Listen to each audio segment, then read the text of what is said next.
Jude, chapitre 1. Jude, c'est juste avant Apocalypse. Amen. Jude, chapitre 1. Je veux parler à l'église avant de faire le message. Amen. À partir du verset 1. Jude, serviteur de Jésus-Christ et frère de Jacques, à ceux qui ont été appelés et qui ont aimé en Dieu le Père et gardé pour Jésus-Christ. Verset 2. Que la miséricorde et la paix, la paix et la charité vous soient multipliées. Bien-aimés, comme je désirais vivement vous écrire au sujet de notre salut commun, je me suis senti obligé de le faire afin de vous exhorter à combattre pour la foi qui a été transmise aux saints une fois pour toutes. Verset 4. Alléluia, et c'est notre verset principal. Car il s'est glissé parmi vous certains hommes dont la condamnation est écrite depuis longtemps, des impies qui changent la grâce de Dieu en dissolution et qui renient notre seul Maître et Seigneur Jésus-Christ. Alléluia. Alléluia. Dans cette lettre de Jude à l'Église, Jude donne un avertissement à l'Église. Amen. Et Jude dit que Satan envoie des faux prophètes qui se sont infiltrés, qui ont glissé dans l'Église. Amen. Des faux enseignants, des faux évangélistes qui se sont glissés dans l'Église et qui prennent, il dit, et qui changent la grâce de Dieu en dissolution. Il y a une autre tradition qui dit, et qui prennent la grâce de Dieu en dissolution. Alléluia. Qui sait c'est quoi dissolution là? C'est un gros français. Qui connaît? Si tu sais, ça veut dire quoi? Ah, vous voyez, nombreux parmi vous ne savez pas. Alléluia. Mais je dis qu'il y a des personnes dans l'Église qui ont pris la grâce de Dieu et qui l'ont changée en dissolution. Dissolution, ça veut dire quoi? Dissolution vient du mot latin lascivia. L-A-S-C-I-V-I-A. Le mot en anglais, c'est lasciviousness. En anglais, se comprend mieux. Le mot latin lascivia, qui veut dire conduit par la convoitise charnelle, qui veut dire qui est préoccupé par ses désirs charnels, qui est préoccupé par sa convoitise. Lascivia veut dire celui qui est sans loi. Lascivia veut dire celui qui n'est pas restreint, qui n'a pas de frein. Lascivia veut dire ce qui est sale et dégradant. Donc Jude dit à l'Église, il y a des personnes dans l'Église qui ont pris la grâce de Dieu, qui ont pris l'amour de Dieu, comme lascivia, qui ont tourné et changé l'amour de Dieu en lascivia. Ça veut dire qui ont changé l'amour de Dieu, la grâce de Dieu, en un comportement qui est sale et dégradant, en un comportement qui est poussé par la convoitise, plus particulièrement la convoitise de la chair. Et cette lettre de Jude nous parle à l'Église aujourd'hui, parce que comme Jude écrivait à l'Église, même aujourd'hui, il y a beaucoup qui ont changé la grâce de Dieu en convoitise de la chair. Il y a beaucoup qui, entre guillemets, nous sommes dans la dispensation de la grâce. Dieu est amour, Dieu va me pardonner. Nous avons changé cette grâce-là en une forme de libéralité pour nous adonner à tout type de mauvaise conduite. Bien-aimés, je veux dire à l'église ce matin, la grâce de Dieu n'est pas une licence pour pécher. La grâce de Dieu ne nous autorise pas à avoir des comportements qui n'honorent pas le Seigneur. Je veux parler à l'église ce matin parce que nous entendons des choses concernant des personnes, ici même à l'église, qui ont changé la grâce de Dieu en lascivia, qui ont changé la grâce de Dieu en convoitise, qui ont changé la grâce de Dieu en une vie de péché. Et Jude avertit l'Église concernant ce type de pratique.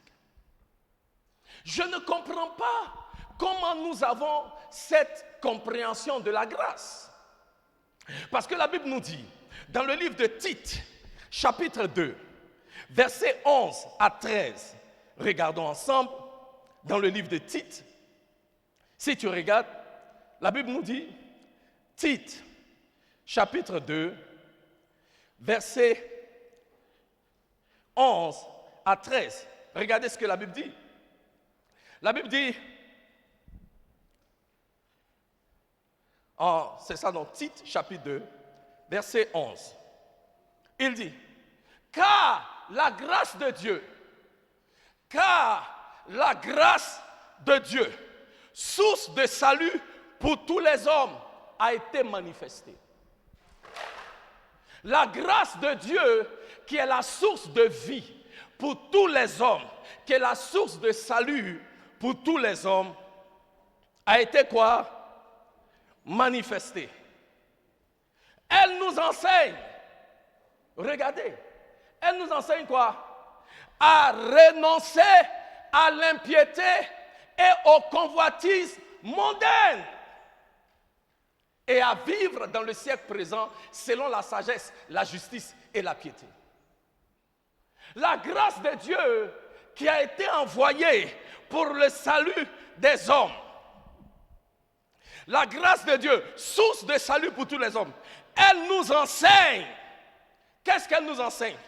À renoncer à l'impiété et aux convoitises mondaines, à vivre dans le siècle présent selon la sagesse, la justice et la piété. La grâce de Dieu nous enseigne non pas à vivre dans le péché, non pas à vivre selon la lascivia, selon nos convoitises, mais la grâce de Dieu qui a été envoyée à tous les hommes, elle nous enseigne à vivre quoi? À renoncer à l'impiété et aux convoitises mondaines. Donc, qui vous a dit, ou qui nous a dit, que la grâce de Dieu, parce que Dieu fait grâce, cela est une licence pour pécher? Ce n'est pas ce que la Bible nous dit. Ce n'est pas ce que la Bible nous enseigne. La grâce que nous recevons, cette grâce, elle vient. Si véritablement tu as reçu la grâce, alors la Bible dit, cette grâce-là, elle va t'enseigner à renoncer à l'impiété et aux convoitises mondaines. Si tu as reçu la grâce du salut, elle va t'enseigner à renoncer à l'impiété et aux convoitises mondaines. Je me rends compte qu'il y a beaucoup de personnes qui viennent à l'église qui disent qu'elles sont sauvées, entre guillemets, parce que maintenant je me pose beaucoup de questions, mais qui ne sont pas enseignées par cette grâce qui nous enseigne à renoncer à l'impiété aux convoitises mondaines. Nous ne pouvons pas dire que nous sommes sauvés, sanctifiés, lavés par le sang de Jésus et continuer d'excuser des comportements mondains, des comportements d'impiété. Non. Aujourd'hui, je me pose beaucoup de questions. Par rapport à certains parmi nous, bien-aimés, si ça fait un moment que vous êtes sauvés et encore vous continuez de vous réjouir dans les péchés, arrêtez-vous et posez-vous la question de savoir, est-ce que je suis réellement sauvé? Parce que, bien-aimé, quelqu'un qui est réellement sauvé ne peut pas se réjouir dans le péché. Quelqu'un qui est réellement sauvé, qui a reçu la grâce du salut, qui enseigne à renoncer à l'impiété et au convoitisme mondain, tu peux tomber, mais tu ne vas pas te réjouir dans les voies du péché. Je me rends compte que nombreux parmi nous qui sommes entre guillemets sauvés, continuons de nous adonner à des pratiques pécheresques qui n'honorent ni ne glorifient l'Éternel. Et on vient à l'église dimanche après dimanche. Ah, Jésus t'aime. On élève les mains vers le Seigneur, mais on n'est pas prêt à abandonner et à renoncer à l'impiété et au convoitisme mondain. Faisons attention, bien-aimés. Les jours de Ananias et Saphira reviennent à l'église. Il y a un pasteur ghanéen qui a dit, et je pense qu'il a raison, il dit, il y a des gens qui viennent à l'église, ils élèvent leurs mains, ils savent très bien comment ils vivent. Et ah, Seigneur, je t'aime. Il dit, un jour, certaines de ces personnes-là, pendant que tu parles au Seigneur comme ça, des vers vont commencer à sortir de ta bouche. Bien-aimé, il est temps que la crainte revienne dans l'église de Jésus-Christ. Il y a trop de légèreté. Trop de légèreté. Il est temps que la crainte revienne dans la maison du Seigneur. Ce que Tite dit à l'église, c'est que quand tu as reçu la grâce du salut, tu vis en anticipation de la seconde venue de Jésus. Quand tu as reçu la grâce là, tu marches dans la crainte de l'Éternel. Et nombreux parmi nous de nos jours, nous avons perdu la crainte que nous avons de l'Éternel.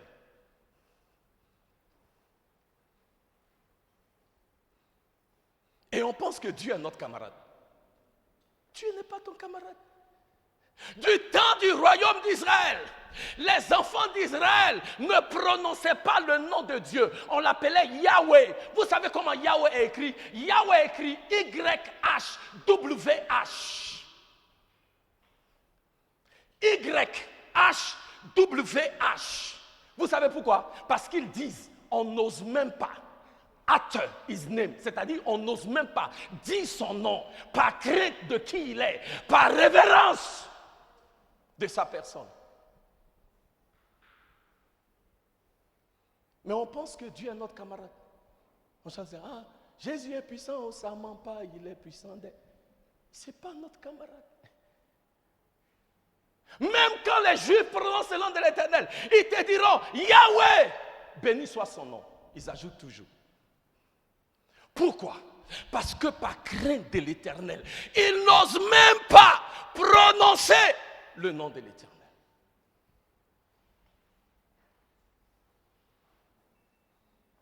Paul écrit à Timothée, et il dit à Timothée, Timothée mon fils, 2 Timothée chapitre 2, versets 19 à 22, il dit, dans la maison du Père, il y a plusieurs vaisseaux. Et il dit, fais tout ton possible pour être un vaisseau d'honneur. 2 Timothée chapitre 2, versets 19 à 21.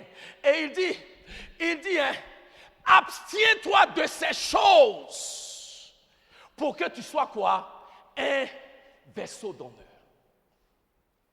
Bien-aimé, quand tu es dans le Seigneur, il y a des choses dont tu t'abstiens. Paul dit, tout m'est permis, mais tout ne m'est pas utile. Si tu vas marcher comme un vaisseau d'honneur que l'Éternel peut utiliser, il doit y avoir des choses dont tu t'abstiens.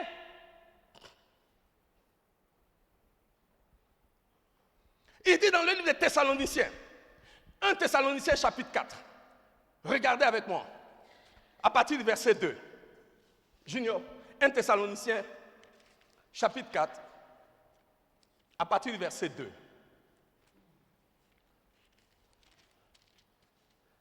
Vous savez en effet quel précepte nous vous avons donné de la part du Seigneur Jésus-Christ. Voici le précepte que nous avons donné de la part du Seigneur Jésus-Christ. Voici le précepte que nous vous enseignons ici à Harvest Engrais de la part du Seigneur Jésus-Christ. Voici le précepte que nous vous enseignons. Ce que Dieu veut, c'est quoi? C'est quoi? C'est quoi? Ce que Dieu veut, c'est votre sanctification. Et on pense que sanctification, c'est un gros mot. Ce n'est pas un gros mot. Sanctification veut dire arrête de pécher. C'est que vous vous absteniez de quoi? Regardez comment il met impudicité là et puis sanctification ensemble. Ce que Dieu attend, c'est que vous vous absteniez de quoi? Il dit, ce que Dieu attend, c'est votre sanctification. Ce que Dieu veut, c'est votre sanctification. Et maintenant, il va plus loin, il va vous expliquer. C'est que vous vous absteniez de l'impudicité. Question, qui doit s'abstenir? Et nombreux parmi nous, on est là. Oh non, pasteur, Dieu même sait, c'est mon péché mignon. Dieu même comprend. Hey, le Seigneur dit, si tu as reçu le salut de la grâce, alors il y a des choses dont tu dois t'abstenir.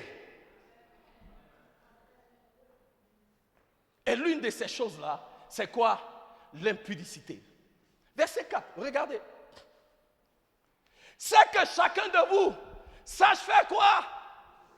Posséder quoi? Attendez, je vais vous aider. Ma Bible dit que chacun sache posséder son propre corps. Yeah. Moi, j'aime bien ça. Parce que quand on dit son corps là, on fait partie du corps du Christ. Donc, on est dans le corps. Non, on ne parle pas du corps du Christ. On dit que chacun sache posséder quoi? Son propre corps. Ce n'est pas le pasteur Tibi qui va posséder ton corps pendant que tu es à l'hôtel et puis la go est devant toi et tu sais que ce n'est pas ta femme. Là, c'est toi-même qui dois posséder ton propre corps. Que chacun possède son propre corps. C'est un des fruits de l'esprit, la maîtrise de soi. Si tu as l'esprit de Dieu, alors tu sauras comment posséder ton corps. Que chacun sache posséder son propre corps dans la sainteté et quoi? L'honnêteté. Je peux parler un peu de ça. Dans la sainteté, parce que Dieu est saint. Et Dieu ne peut pas tolérer que ceux qu'on appelle ses enfants, ceux qu'on appelle son peuple, vivent dans l'impiété. Mais bien plus, il dit dans l'honnêteté. Je m'explique.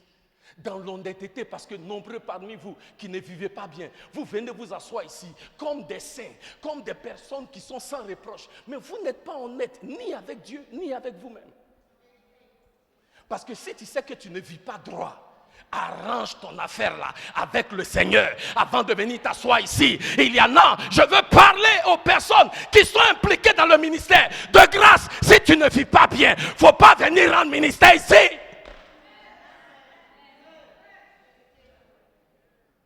Vous n'avez pas peur de Dieu. Que certains parmi vous, vous ne vivez pas correctement. Mais tu viens ici et puis tu viens rendre ministère. Toi, tu rends quel ministère? Ce n'est pas pour tuer les gens, ça. Il faut qu'on arrête ça. Ce n'est pas des amusements. Que quand tu ne vis pas droit, tu vas venir ici, c'est toi qui es huissier. Les gens dans le quartier viennent, quand ils rentrent là, tu es la première personne qu'ils voient. Et le quartier là-bas, ils savent que tu ne vis pas bien. Tu penses qu'ils vont revenir ici? Ils viennent, c'est toi qu'on voit avec le micro en train de chanter. Les gens sortent ici aller évangéliser dans le quartier.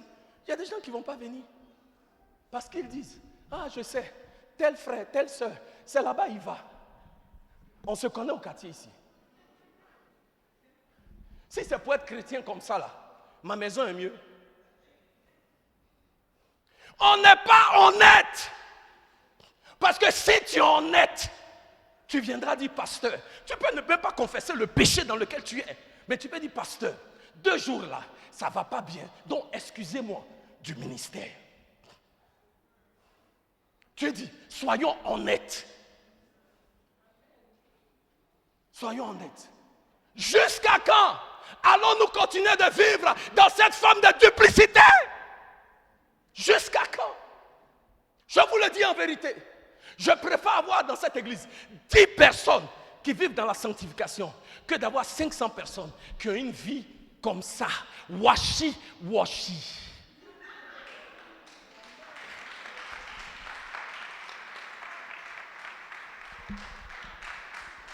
Non, aujourd'hui, chacun pense qu'il peut vivre comme il veut. Le pasteur même, il équipe, me dit quoi? Le pasteur même, dans l'église là, et chaque fois, c'est ces choses-là, ils vont dire, ce n'est pas le pasteur qui a dit, c'est ce que la Bible a dit. Et si tu es sauvé, si tu as reçu la grâce du salut, tu ne peux pas continuer de te réjouir dans le péché.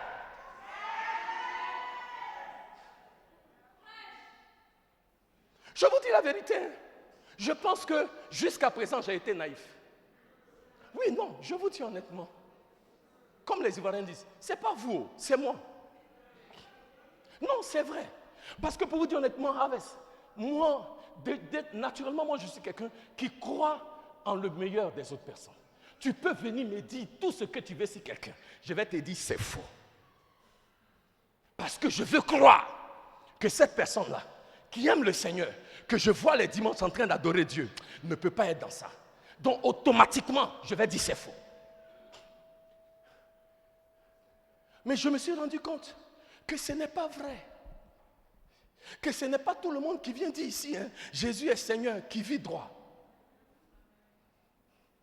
Ce n'est pas tout le monde qui est impliqué dans le ministère, qui vit correctement. Ce n'est pas tout le monde qui dit, ah, pasteur, je suis sauvé, je suis baptisé, je prie en langue, qui marche dans la crainte de l'Éternel. Je me suis rendu compte que ce n'est pas le cas. C'est pourquoi je veux que vous sachiez, Église de Jésus-Christ, dans cette église, nous ne tolérons pas le péché. Je ne sais pas qui vous a dit que tu peux être ici et puis tu vas vivre dans le péché. Je ne sais pas qui vous a dit ça. Parce que j'ai l'impression qu'il y a des gens qui se sentent confortables d'être à Aves et puis de vivre dans le péché. On ne vous a jamais dit ça.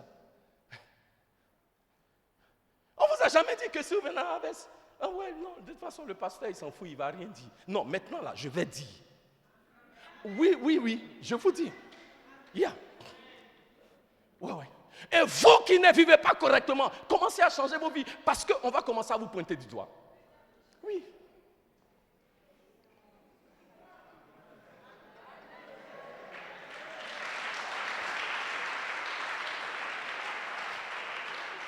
Parce que certains parmi vous, c'est seulement quand on va commencer à vous exposer que vous allez changer. Si tu veux, il ne faut plus venir ici. Mais on ne va pas te regarder vivre dans le péché et tu ne veux pas te repentir. Et puis on va te laisser continuer d'être ici et puis de rendre ministère. N'importe quoi. Il faut qu'on arrête. Il faut qu'on arrête. Cette manière de vivre là, elle n'honore pas Dieu. Elle n'est pas de Dieu. Soit on sert le Seigneur ou on ne sert pas le Seigneur. Comment, nombreux parmi nous, on peut retourner comme des chiens dans notre vomi? La vie que tu dis tu as laissée là, et puis Jésus t'a sauvé. Tu fais comment et puis tu es encore dedans? Si tu aimes ça tellement, il faut repartir dedans. Je préfère même que tu sois honnête. Dis, pasteur, la chose là, j'aime. J'aime plus que l'affaire de Jésus là. Donc je vais laisser. Mais tu ne peux pas venir ici. Et puis tu dis, tu aimes le Seigneur, que tu adores Dieu, que Dieu, tu as laissé c'était même on trempe tout ça là. Mais on ne vit pas droit. On peut impressionner les hommes, mais Dieu n'est pas impressionné. Verset 5. Regardez ce que la Bible dit. Sans vous livrer à une convoitise passionnée. Convoitise passionnée. Comme font les païens qui ne connaissent pas Dieu. Convoitise passionnée. Tu dis tu connais le Seigneur. Tu dis tu aimes Dieu. Tu dis tu sers Dieu, mais tu es impliqué dans des convoitises passionnées. Bien-aimé, tout ça là, c'est de gros mots pour dire que c'est un chercheur de femmes ou c'est une chercheuse de garçons. C'est ça, convoitise passionnée là. On ne va pas mystifier quelqu'un ici. Ouais, ça veut dire simplement que tu cherches femme pendant que tu es marié. Tu cherches femme pendant que tu n'es pas marié. Ouais, convoitise passionnée. Mais fais attention, hein. La Bible parle d'un homme qui s'appelait Amon. Amon a convoité sa sœur, Tamar. Il a tellement convoité qu'un jour il a bondi sur elle. Et puis il a couché avec elle. À cause de la convoitise passionnée. Ce n'est pas de Dieu, c'est un instinct animal. Si tu es en Christ, tu es délivré de ça. Si tu n'es pas encore délivré, il faut te repentir. Verset 6. C'est que personne n'use envers son frère. De quoi? Que personne n'use envers son frère. De quoi? Et de cupidité dans les affaires. De vous expliquer fraude là, ça veut dire quoi? Qui veut savoir? Très bien. Que personne n'use envers son frère ou sa sœur. De quoi? De fraude. Maintenant, quand on parle de fraude là, on pense que c'est parce que le gars il a pris ton crédit, il n'a pas payé. C'est pas ça. Quand on parle de fraude, on pense que tu as pris quelque chose de quelqu'un puis tu n'as pas rendu. Laissez-moi vous aider. Dans le contexte dont il est question ici, la fraude dont la Bible parle, c'est que tu as pris quelque chose qui ne t'appartient pas. Est-ce que vous me suivez? Tu as fraudé parce que tu as pris quelque chose qui ne t'appartient pas.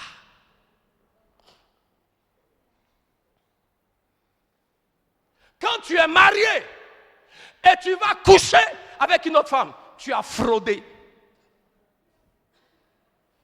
Quand tu n'es pas marié, j'ai parlé des hommes parce que je suis un homme. Et puis tu as pris une autre femme, tu as couché avec elle, tu as fraudé. Je m'explique. Quelqu'un va dire, mais pasteur, la femme avec laquelle il était là, elle n'est pas mariée. Donc, s'ils ont fait, c'est... Les gens du monde, pour excuser l'être, ils disent, c'est consentement entre deux adultes. Quel consentement? C'est fraude. Vous savez pourquoi c'est une fraude? Parce que la femme là, que tu dis elle n'est pas mariée là, et puis tu es allé avec elle. Aujourd'hui elle n'est pas mariée, mais cette femme là, ce n'est pas ta femme. Donc la Bible dit, elle est la femme de quelqu'un, oh, quelqu'un va la marier. Donc comme toi tu as déjà couché avec elle là, tu as fraudé.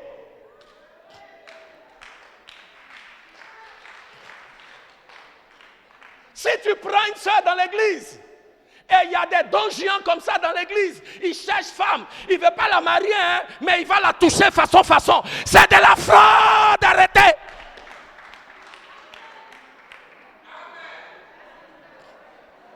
À bas les fraudeurs.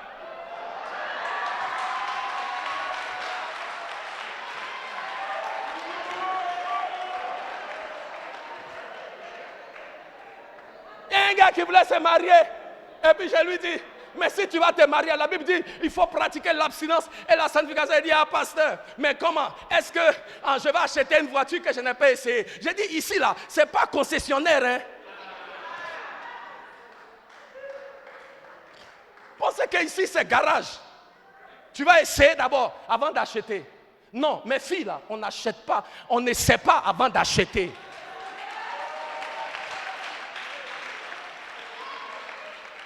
Ici, ce n'est pas CFAO, c'est l'église de Jésus-Christ.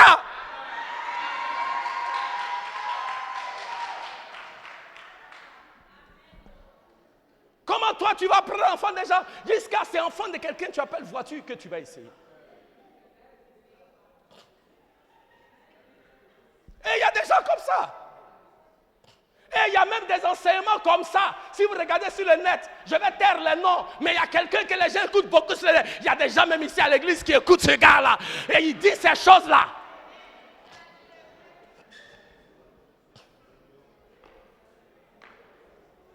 Et vous vous asseyez et vous écoutez des balivernes comme ça, des choses qui vont polluer votre esprit. Parce que si tu écoutes des gens qui, entre guillemets, hommes de Dieu, je vous ai dit non, je vous dis qu'il y a des gens qui ont cherché la grâce de Dieu en lascivia. Et il dit ces gens-là, ce sont des enseignants, c'est des évangélistes. Donc attention, ce n'est pas sous le ministère de n'importe qui il faut se mettre. Parce que si vous avez appris quelque part que la grâce de Dieu c'est licence pour pécher, en tout cas ce n'est pas dans ma bouche. Mais comme nombreux parmi nous aussi, on a beaucoup de pasteurs. Donc oui, pasteur Dibi a dit, mais il y a le prophète qui a dit, il y a tel serviteur de Dieu que j'ai vu sur Facebook, il a dit, donc pasteur Dibi, même s'il a bien lu sa Bible. Et nombreux parmi nous, c'est ça notre problème. On préfère faire ce que le prophète tant a dit, ou un pasteur à la mode a dit sur Facebook. On prend ça pour argent comptant, plutôt que d'écouter la parole de Dieu qui est libérée chaque jour, dans l'église même, là où tu es. Et nombreux parmi nous, on reçoit la parole. Mais qu'est-ce qu'on fait avec la parole? Je peux vous dire, qu'est-ce qu'on fait avec la parole qu'on reçoit? Parce que ce qui va te maintenir, c'est la parole. Dans le livre de Matthieu, chapitre 4, versets 1 à 11, quand le diable est venu tenter Jésus, qu'est-ce que Jésus a fait? C'est la parole. C'est la parole qui a permis à Jésus de triompher sur le diable. C'est la parole qui a donné à Jésus la victoire sur le diable. C'est la parole qui était abondante dans le cœur de Jésus, dans ses pensées et dans sa confession. C'est cette parole-là qui a donné à Jésus de triompher. Jésus a triomphé sur la tentation parce qu'il se tenait sur la parole. Toi, tu vas triompher de la tentation parce que tu te tiens sur quelle parole? Sur quelle parole? De toute façon, nombreux parmi vous là, combien de fois vous prenez note quand vous venez à l'église? Non, même ce qu'on dit là, vous ne vous rappelez pas. Qui prend le temps de réécouter? Avant même, il y avait les CD, tu mets dans ta voiture, tu écoutes. Maintenant, il n'y a pas CD. Tu écoutes quoi? Certains parmi nous, quand tu as fini de lire la Bible, là, j'ai dit, on va se lever. C'est pourquoi aujourd'hui, j'ai dit, on ne se lève pas. Hein? Nous tous, on n'a qu'à s'asseoir. Parce que certains parmi vous, la seule Bible que tu lis, c'est quand j'ai dit, levons-nous. On va lire. Quand tu as lu là, c'est fini, jusqu'à dimanche prochain. De toute façon, j'ai dit, tu ne viens pas à l'église. Avec quelle parole tu vas vaincre le diable? Bien-aimé, on s'amuse. Et il faut que l'église se réveille. Avec quelle parole? Paul dit, pas Paul, David a dit dans le psaume 119, verset 11, verset 105, il dit, ô Éternel, j'ai caché, c'est comme ça que c'est traduit en anglais. Il dit, j'ai caché ta parole dans mon cœur pour ne pas pécher contre toi. Question, quelle parole de Dieu est cachée dans ton cœur pour ne pas que tu pêches contre l'Éternel? Le diable n'est pas impressionné par nos beaux discours. Le diable veut savoir que tu te tiens sur la parole. Toi, tu te tiens sur quelle parole? Et nombreux parmi nous, on pense que non, si tu connais un ou deux versets par-ci, par-là, ça suffit pour vaincre le diable. Quand le diable te regarde, comme il sait que tu es un hypocrite, il voit là, il n'y a rien en bas de toi. Ouais, c'est bouche-parole seulement, comme les Ivoiriens disent. Il n'y a pas de substance. Parce que tu n'as aucun temps dans la parole. Tu n'as aucune forme de méditation dans la parole. Tu n'as aucun temps de prière dans la parole du Seigneur. Tout ce que tu fais, c'est venir à l'église le dimanche. Et tu penses que ça va te tenir. Bien-aimé, si tu continues comme ça, tu n'es pas loin, très bientôt, de devenir un bon païen. Yeah. C'est pourquoi on voit beaucoup de personnes dans l'église. On ne grandit pas dans notre foi. Parce que l'homme ne vivra pas de pain seulement, mais de toute parole qui provient de la bouche de l'Éternel. Tu te tiens sur quelle parole? Tu vis par quelle parole? C'est la parole de Dieu qui est cachée dans ton cœur. C'est ça qui va te garder. C'est la parole de Dieu que tu connais qui va te dire, abstiens-toi. Si tu vas avec une autre femme qui n'est pas ta femme, tu as fraudé. C'est la parole de Dieu qui va te dire ça. Parce que si la parole ne te dit pas ça, ce que le monde va te dire, c'est que la go, elle n'est pas mariée, femme, c'est femme.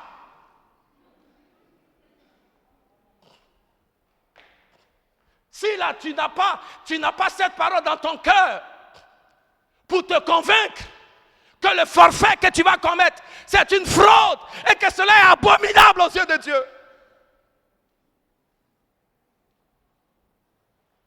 Tu ne verras pas de problème. Aujourd'hui, même dans l'église, on parle de un style de vie alternatif. Et aujourd'hui, ces choses-là rentrent dans l'église. Si un homme peut coucher avec un autre homme, une femme avec une autre femme, mais donc les hommes vont coucher, on sera en l'église de mélanger-nous. Il y avait une église avant, quand on était petit là, on appelle ça l'église des mélangés-nous. C'est-à-dire que dans l'église là, tout est mélangé. Chacun, tu vas avec cette femme, l'autre homme va avec là-bas, c'est mélangé. Mais ce n'est pas ça la volonté de Dieu. Ce n'est pas ça le plan de Dieu, bien-aimé. C'est que personne n'use de fraude envers son frère et de cupidité dans les affaires. Parce que le Seigneur tire vengeance de toutes ces choses. Comme nous l'avons déjà dit. Le Seigneur fait quoi? Tire vengeance. Le Seigneur tire vengeance. Les choses que tu fais là, et puis personne ne voit, et tu penses que tu es trop au top, la Bible dit, le Seigneur tire vengeance. Ce n'est pas le pasteur qui va se venger, ce n'est pas l'église qui va se venger.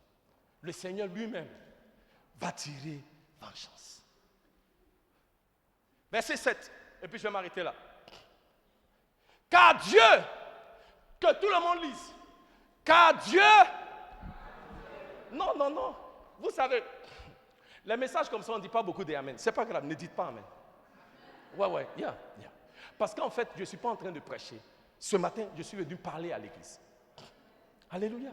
Donc ne dites pas, moi, mais je ne veux même pas qu'on dise amen. Vous avez compris? Lisez seulement. Car Dieu nous a appelés. Car Dieu ne nous a pas appelés à l'impureté, mais à la sanctification. One more time.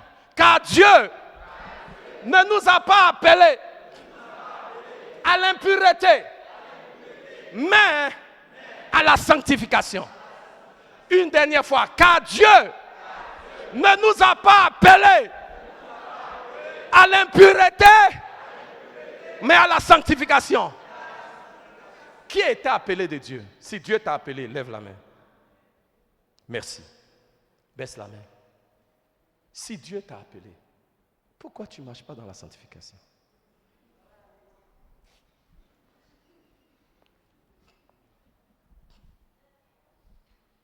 Nous tous ici, si je demande qui Dieu a appelé, tu vas dire Dieu m'a appelé aussi.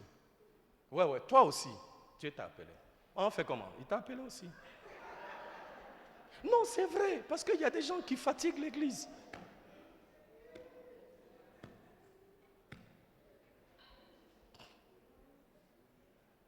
Dieu ne nous a pas appelés à l'impureté.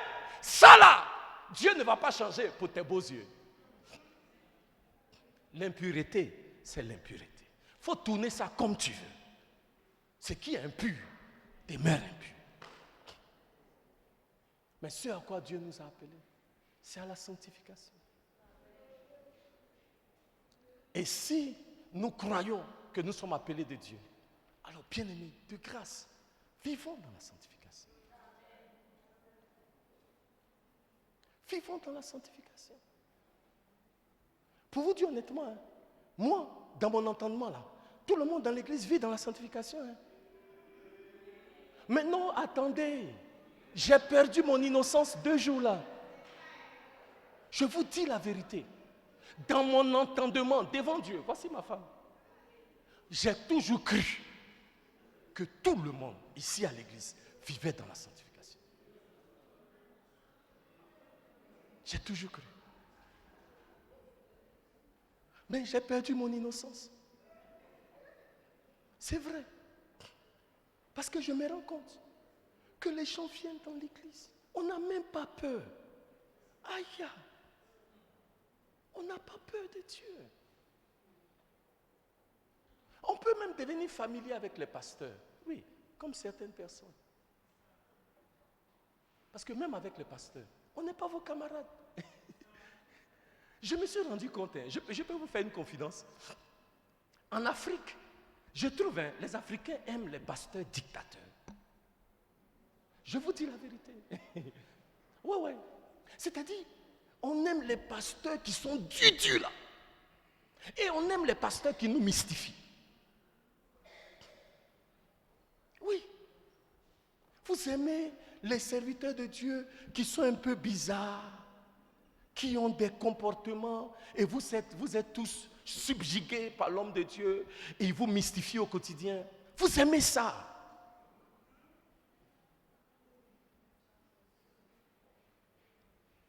Mais nous, on a appris une manière de servir le Seigneur en toute simplicité, avec un esprit d'ouverture, envers tous.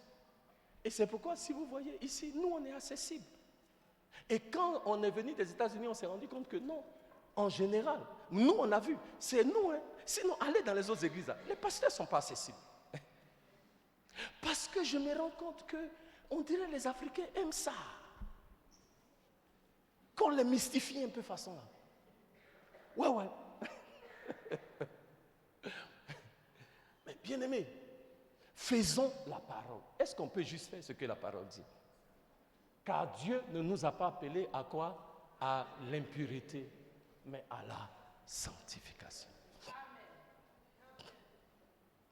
Tu dis, pasteur, mais ça là, je vais faire comment? N'est-ce pas que la Bible a dit que l'esprit est bien disposé, mais la chair est faible? Oui, c'est vrai. Ouais, et quand c'est comme ça, là, on connaît la Bible, pasteur qui a dit, ah oui, je connais les gens de l'église. Ah, mais pasteur, la Bible m'a dit que l'esprit est bien disposé, mais la chair est faible. Oui, la même Bible aussi a dit, je peux toutes choses en Christ qui m'en donne la force. Ouais. Alléluia. Donc ne soyons pas sélectifs dans comment est-ce qu'on va prononcer ce qui est dans les Écritures. Alléluia. Tu peux toutes choses. Oui, tu peux vaincre cette convoitise-là, cette passion animale qui t'anime des fois. Tu peux vaincre ça aussi. Parce que le Christ en toi, tu peux dire je ne peux pas de par moi-même. Mais le Christ en toi peut le faire. Et qui vous a dit que la vie chrétienne, tu la vis de par tes propres forces? Ce n'est pas toi. Galates chapitre 2, verset 20. Je suis crucifié avec Christ, cependant je vis. Mais ce n'est plus moi qui vis, c'est Christ qui vit en moi. Et la vie que je vis maintenant, je la vis par la foi dans le Fils de Dieu qui m'a aimé et qui s'est donné lui-même pour moi. N'est-ce pas ce que Galates dit? Donc tu ne peux pas vivre la vie chrétienne de par tes propres forces. Dieu ne s'attend pas à ce que tu vives cette vie chrétienne-là de par tes propres forces. Mais si tu mets ta foi en l'Éternel, il peut te donner la grâce nécessaire au quotidien de pouvoir marcher dans la sanctification. Je vais m'arrêter en disant ceci. Que l'un des problèmes que nous avons est lié à l'attitude de notre cœur. Parce que la Bible dit que quand tu es tenté, ne dis pas que je suis tenté de Dieu. Dans le livre de Jacques, il dit car la tentation que tu expérimentes là, elle provient de la convoitise de ton cœur. Et je me suis rendu compte que nombreux parmi nous, dans la maison de Dieu, nos cœurs ne sont pas droits. Et parce que ton cœur n'est pas droit, ça t'expose à tout type de choses qui n'honorent ni ne glorifient Dieu. Jésus avait 12 disciples, mais il y en a un qui l'a trahi, et c'est Judas. Et je dis souvent, chacun des disciples avait en lui la capacité de tromper Jésus. Mais la Bible dit, le diable est rentré dans le cœur de Judas et il a trompé Jésus. Pourquoi? Le diable a utilisé Judas parce que le diable avait trouvé déjà dans le cœur de Judas les prédispositions pour tromper Jésus. Et nombreux parmi nous, tu peux te retrouver à commettre un péché d'impudicité parce que déjà dans ton cœur, il y avait la convoitise. Et c'est ça que l'ennemi a utilisé. Tu peux te retrouver à voler parce que déjà dans ton cœur, il y avait l'amour de l'argent. La Bible dit, ce n'est pas, il dit, ce n'est pas l'argent qui est la racine de tout mal. Il dit, c'est l'amour de l'argent qui est la racine de tout mal. Le diable peut t'utiliser parce que déjà dans ton cœur, il y avait l'orgueil. Et l'un des problèmes que nous avons dans la maison de l'Éternel, c'est que nombreux parmi nous, dans la maison de Dieu, nos cœurs sont chargés. Et Jésus dit que ce péché-là, celui de la convoitise, c'est un péché du cœur. Marc chapitre 7, verset 20. Et puis je vais m'arrêter là, je veux compris. Marc chapitre 7, verset 20. Regardez ce que la Bible dit. C'est Jésus qui parle. Il dit encore, ce qui sort de l'homme, c'est ce qui souille l'homme. Car c'est du dedans. Car c'est du dedans. C'est du cœur des hommes que sortent les quoi? On va lire ensemble. Les mauvaises pensées,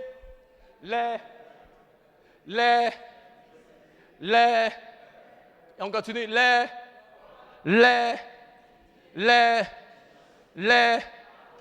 fraude, le mot là est venu encore. Ouais. La fraude, le dérèglement, le regard envieux, la calomnie, l'orgueil, la folie. Continue. Les vols, le regard envieux, la calomnie, l'orgueil, la folie. 22, verset 23. Et il a dit verset 23. Il dit, ces choses-là sortent d'où? Du cœur de l'homme. Avant que tu ne commettes l'adultère, là, ça est dans ton cœur. C'est ce que Jésus dit. Avant que tu ne commettes le vol, là, ça est dans ton cœur. Avant que tu commences à envier ta soeur dans l'église pour parler mal d'elle, ça est dans ton cœur. Ça est dans ton cœur. Avant que tu ne commences à voler, ça est dans ton cœur. Avant que tu ne commences à agir de manière hautaine et orgueilleuse, ça est dans ton cœur. Ce qui n'est pas déjà dans ton cœur là, le diable ne peut pas prendre pour utiliser. C'est pourquoi arrêtez de blâmer le diable pour les choses. Le diable, son dos est large. Oui, arrêtons. C'est trop facile. Ce n'est pas le diable. Toi-même, ton fond est mauvais. Donc commençons à prier. Parce que malheureusement, on est nombreux dans l'église. Notre fond n'est pas bon. Et parce que nos cœurs, toutes ces mauvaises choses sortent du dedans et souillent l'homme. Ces choses-là que nous entretenons dans nos cœurs. L'amertume que nous entretenons dans nos cœurs. Le manque de pardon que nous entretenons dans nos cœurs. La convoitise que nous entretenons dans nos cœurs. Au lieu de te marier depuis là, c'est de regarder les femmes dans l'église avec leurs fesses. Après ils disent, ah pasteur, pourquoi les femmes pas de pantalon dans l'église? Toi tu as fait comment? Et puis personne n'est passé. Toi seul depuis là, tu te plains seulement de pantalon. Arrête de convoiter.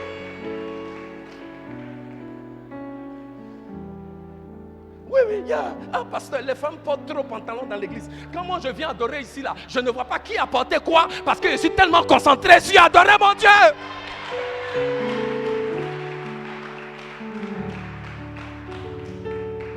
Qu'est-ce que le bustier, le pantalon d'une femme va me faire? Si ce n'est pas parce que toi-même déjà dans ton cœur, il y a une forme de convoitise.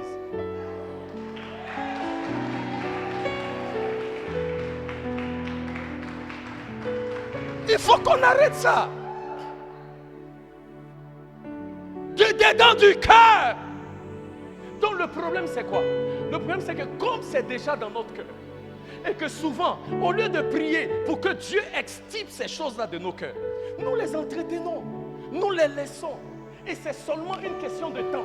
Un matin, la personne que tu vois à l'église là, qui est bien, qui aime le Seigneur, on te dit la personne est tombée. Et tu dis, mais il est tombé comment? Elle est tombée comment? Elle a fauté comment? Il a fraudé comment? Ce n'est pas une question de il a fraudé comment. La réalité est que les 5 dernières années, pendant que nous tous on vient dans l'église là, et que nous tous on élève la main, mon voisin là, ça est dans son cœur. Ça est dans son cœur. Ça est dans son cœur. J'aimerais compris que Dieu, David a dit, dans le psaume 51. Éternel, donne-moi un cœur pur et bien disposé. Un cœur pur et bien disposé. Un cœur pur et bien disposé. Parce que, bien-aimé, quand tu as ouvert une porte et que tu as permis à l'une de ces choses-là qu'on a vues dans Matthieu, que ce soit le dérèglement, l'orgueil, la folie, la convoitise, une fois que tu as ouvert la porte, c'est fini. Tout type de péché peut arriver dans ta vie. Parce que ton cœur n'est pas droit. Et c'est sur ça que l'ennemi va s'appuyer. J'ai remarqué, très souvent, on a la facilité.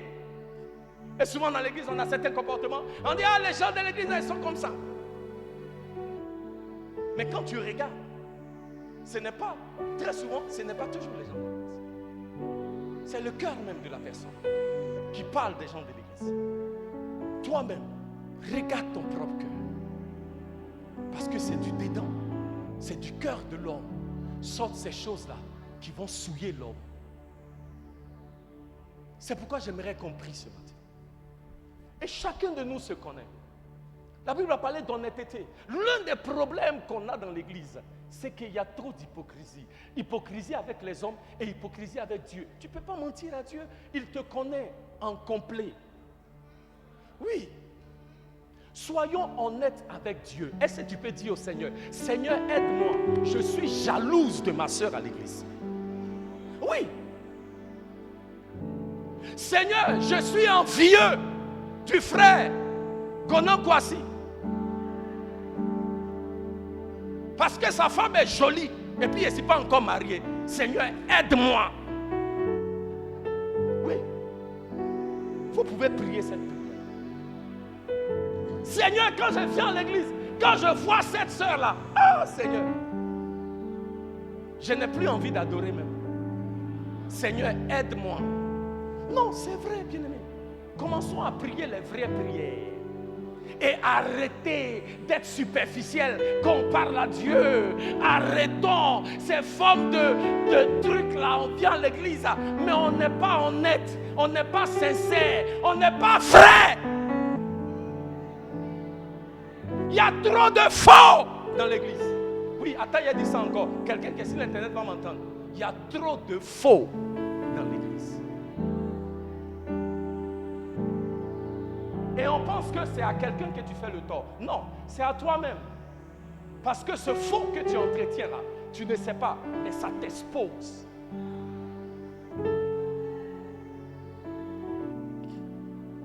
Le jeudi dernier, quand vous ne venez pas jeudi là, je vais vous dire quelque chose que j'ai dit jeudi. Puis je vais nous aider, bien-aimés. En plus, ouais, je disais quoi là-même? Venez à l'église jeudi. Laissez-moi vous demander, pourquoi vous ne venez pas à l'église jeudi? Je ne sais pas. Je ne vous comprends pas. Et je vous ai dit encore, faites attention de ne pas devenir des chrétiens du dimanche. Parce que c'est la parole que tu emmagasines. C'est ça qui va te garder. Mais vous n'avez pas assez de paroles en vous pour vous garder. Ce n'est pas par rapport à l'église même. C'est par rapport à toi-même, ta propre marche avec le Seigneur. Parce que les choses qu'on fait ici, là, c'est pour vous. J'ai dit le jeudi, écoutez-moi très bien. Il faut que je m'arrête. Que Moïse a été utilisé par Dieu. Et la Bible dit, dans le livre de Josué, chapitre 1, Dieu dit à Josué, Josué, Moïse, mon serviteur, est mort. Je peux vous aider. Nul n'est indispensable pour l'œuvre du Seigneur. C'est pourquoi je vous dis, si tu veux servir, il faut servir. Si tu ne veux pas servir, il faut laisser.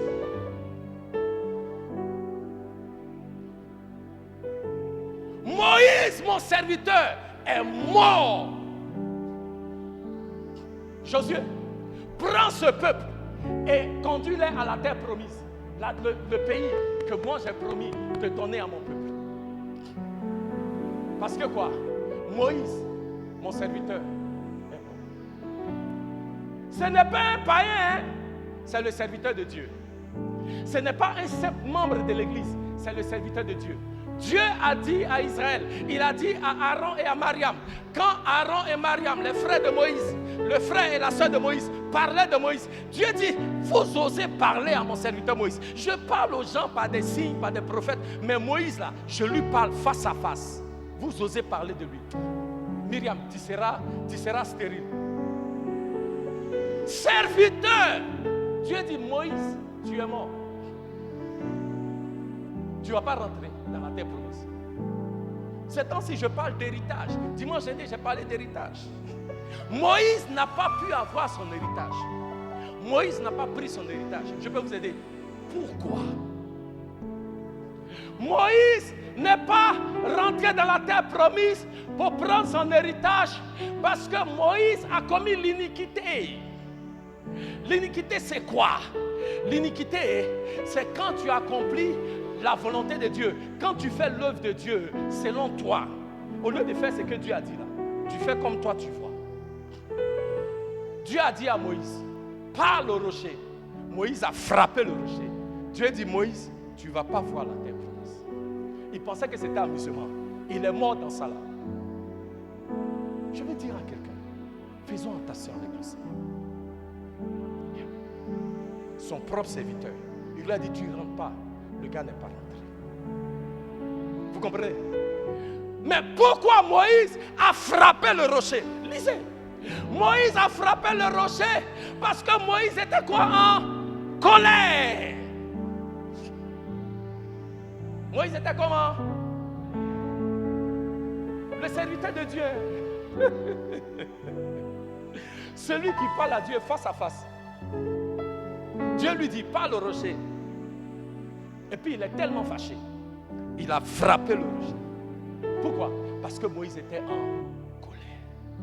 Laissez-moi vous aider. La colère était dans la vie de Moïse. Parce que quand Moïse avait 40 ans, Moïse s'est mis en colère et il a tué un Égyptien. Écoutez-moi très bien. Et quand Moïse a tué l'Égyptien, Moïse a fui. Et Dieu a gardé Moïse dans le désert. Il a gardé les moutons. Dieu l'a préparé pendant 40 ans. Est-ce que vous comprenez?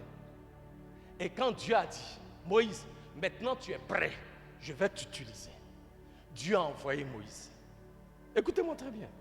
Dieu a estimé que Moïse était prêt. Dieu s'est révélé à Moïse dans le buisson Adam. Puissante révélation. Dieu a conduit Moïse. Moïse a fait les 10 fléaux. Il a été utilisé par Dieu. Miracles extraordinaires qui ont été faits par un puissant homme de Dieu. Moïse était au top. Il n'y avait pas un prophète plus grand que Moïse. Il n'y avait pas un prophète. La Bible dit en Israël, il n'y avait pas, there was no man as meek as Moses. C'était ça le mot, meek. C'est-à-dire, le mot en français me manque, mais c'est un homme simple, un homme humble. Il n'y avait pas plus humble et simple que moi, un peu comme moi, quoi. Alléluia.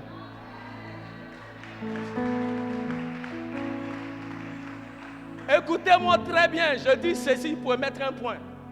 L'homme qu'on dit connaît Dieu là, l'homme qu'on dit sert Dieu là, un matin, il a oublié Dieu et la colère l'a conduit à frapper le rocher. Pourquoi Moïse a frappé le rocher? Laissez-moi vous aider. Parce que la colère là était toujours dans le cœur de Moïse.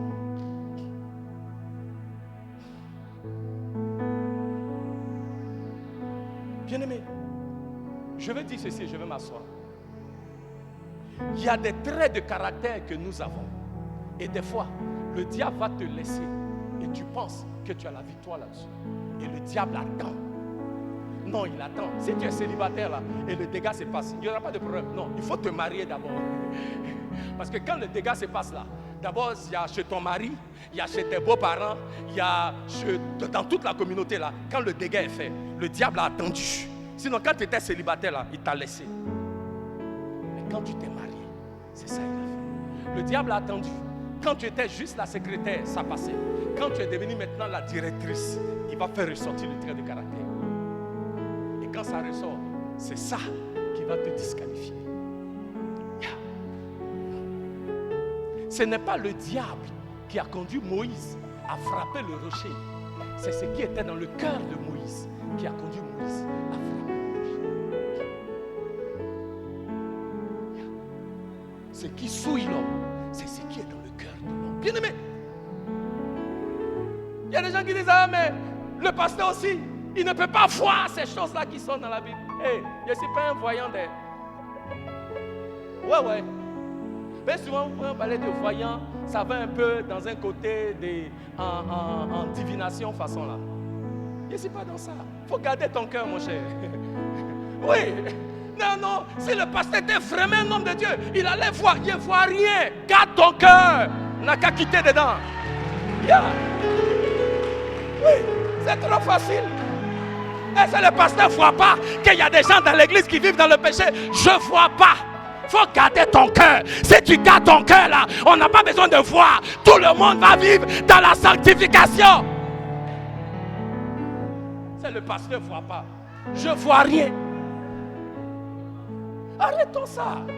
Oui, on vient s'asseoir dans l'église. Ah non, votre pasteur, notre pasteur, c'est un homme puissant.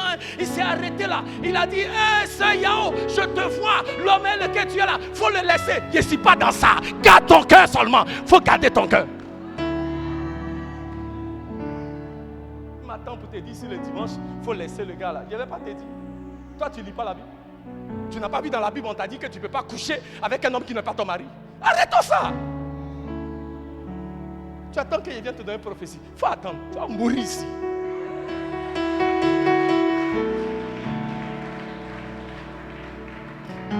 Non, je suis sérieux. Il faut qu'on arrête. Il faut qu'on arrête. C'est le cœur de Moïse qui l'a disqualifié de son héritage à cause d'un moment d'inattention. C'était dans son cœur. Prie pour ton cœur. Tu connais ton cœur. Tu connais ces choses-là qui sont encore dans ta vie. Tu connais ces passions-là qui de temps à autre remontent. Tu connais. Il faut parler au Seigneur. Parce que même quand tu parles des hommes de Dieu, regardez dans la Bible. N'est-ce pas que la Bible dit que quand la femme sunamite est revenue vers Élisée, quand elle venait à la mort de son fils, elle vient vers l'homme de Dieu. Et puis l'homme de Dieu dit à Géasi, son serviteur, va voir cette femme. Et elle dit, Géasi lui demande qu'est-ce qu'il y a. Elle dit tout va bien. Et quand elle arrive vers Élisée et qu'elle lui parle, Élisée dit, ah, cette femme était dans des problèmes et Dieu ne l'a pas révélé. C'est dans la Bible. On parle d'Élisée. Nous autres là, on est petits ici, il faut nous laisser. Aïe. Lisons la Bible. Ce n'est pas tout que Dieu révèle à ses serviteurs. Je dis comme ça pour rire. Mais je veux que vous compreniez. Il y a des choses que Dieu révèle. Il y a des choses là. Il faut garder ton cœur. On va quitter dedans. Garde ton cœur. Et je vous dis, garde ton cœur. C'est par rapport à toi-même. Il y a des gens qui... Tu as des problèmes de cœur. Ce n'est même pas résolu. Tu penses que c'est parce que l'église t'en veut. Tu vas quitter l'église. Mais quitte l'église. Va où tu veux. Le truc là, c'est dans ton cœur. Que tu sois à Harvest, que tu sois à l'église des 7 étoiles, ton cœur là est toujours ton même cœur. Donc cette faiblesse dans ton caractère là, ça va toujours apparaître. Donc quand Dieu expose pour que tu deals, pour que tu traites avec le problème, tu penses que c'est parce que les gens sont contre toi. Et pourtant c'est parce qu'il y a quelque chose dans ton cœur qui n'est pas bon. Et si tu ne traites pas avec ça maintenant, dans 40 ans, comme Moïse, quand tu seras le leader de toute une nation, ça va apparaître et ça va te disqualifier.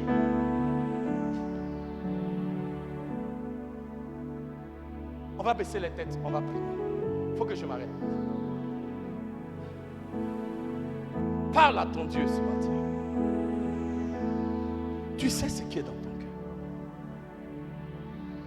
L'Éternel ne nous a pas appelés à l'impureté. Il nous a appelés à la sanctification. Là où tu es. Si tu es là ce matin et tu sais, tu ne vis pas toi. Tu as entendu la parole du Seigneur. Réponds-toi. La repentance veut dire, tu fais un choix de te détourner du péché et de marcher selon les voies de l'Éternel. Tu sais là où tu es aujourd'hui. Tu sais dans quoi tu es. Cette parole est venue pour toi. Parce que Dieu t'étend une perche. J'aime bien comment mon épouse me dit souvent, elle explique, elle dit, quand ces choses-là arrivent, c'est parce que Dieu nous tend une perche. Quand une parole comme ça vient, c'est parce que Dieu nous tend une perche. Dieu ne veut pas que nous nous perdions. L'Éternel nous tend une perche. Ce matin, saisis cette perche que l'Éternel te donne et répands-toi, détourne-toi de tes voies de péché, détourne-toi de lascivia, la convoitise, lawlessness.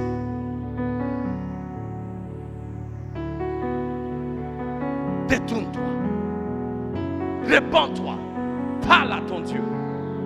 Que l'Éternel extirpe de ton cœur ces choses-là qui ne sont pas de lui. Que l'Éternel ôte de ton cœur ces choses-là qui peuvent te souiller. Que l'Éternel ôte de ton cœur ces choses-là qui ne l'honorent ni le glorifient. Que l'Éternel lui-même fasse une chirurgie dans ton cœur et dans ta vie. Il est capable de le faire. Il est capable de le faire. Demande à l'Éternel de faire une chirurgie dans ton cœur maintenant même. Maintenant même, maintenant même, maintenant même. Éternel, oh Dieu, agis. Éternel, oh Dieu, glorifie ton Saint. Merci Seigneur. Prions aussi pour l'Église. Pour que toute sémence d'impudicité, toute sémence d'impureté, toute sémence de fornication, d'adultère, maintenant soit dégagée. Toute sémence d'orgueil soit maintenant dégagée, bannie loin de nos cœurs, bannie loin de cette église. Dans le nom de Jésus, prie, demande à l'Éternel de purifier, demande à l'Éternel de nettoyer, demande à l'Éternel maintenant même, par son esprit, par son esprit, par son esprit, de disposer nos cœurs, de disposer le cœur des uns des autres dans cette église, pour que tout ce qui est impiété soit éloigné de nous. Tout ce qui est impiété soit éloigné. Soit éloigné. Dans le nom de Jésus. Éternel, ô Dieu, toi qui es Seigneur et toi qui es Saint, que aujourd'hui marque le commencement d'une nouvelle marche avec toi dans cette église. Seigneur, que en tant qu'église, nous nous détournions de toute forme d'impiété pour marcher résolument dans une vie de sanctification. Seigneur, oh Dieu, que par la puissance de ton sang précieux, que nous soyons purifiés en tant qu'Église de toute forme d'impiété. Éternel, en tant que le premier responsable de cette église, Seigneur, j'élève la voix pour te demander de pardonner à tes enfants, de pardonner à cette église, de pardonner à ton peuple. Alléluia. Ces voix qui ne t'honorent ni te glorifient. Là où, oh Dieu, à Samaya, le péché s'est levé même dans cette église. Éternel, oh Dieu, alléluia. Toi qui es le Dieu miséricordieux de Dieu, élève-toi. Et toute forme d'impiété soit ôtée. La Bible dit que l'Éternel hait le péché. Seigneur, donne-nous d'avoir le péché en dégoût dans cette église. Donne-nous de haïr le péché comme toi tu hais le péché. Merci Seigneur. À toi la gloire dans le nom de Jésus.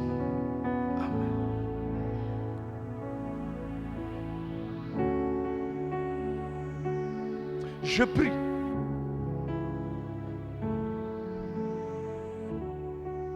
que nous prenions le temps d'écouter ce que Dieu nous a dit aujourd'hui. C'est que si vous n'avez jamais pris le temps d'écouter les messages que je prêche ici, je vais encourager l'Église à écouter ce que Dieu nous a dit aujourd'hui, à réécouter encore. Ceux qui ont pris note, à relire vos notes.